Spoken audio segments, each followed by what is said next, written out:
Nagpabagsak ng mga leaflet ang Israeli military sa Khan Yunis sa Southern Gaza. Nakasaad sa mga pulyetos ang paghikayat sa mga tao na lumikas at magpunta sa mga shelter. Ang tanong ngayon ng mga nasa Khan Yunis, saan pa sila pupunta? Marami raw kasi sa kanilang nakatira na sa mga tent city o pansamantalang evacuation center matapos silang ma-displace o mapalikas mula sa Northern Gaza.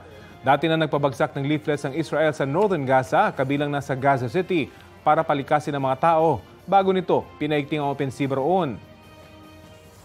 Kapuso, alamin ang maiinit na balita. Bisitahin at mag-subscribe sa GMA Integrated News sa YouTube. Sa mga kapuso abroad, samahan nyo kami sa GMA Pinoy TV at sa www.gmanews.tv.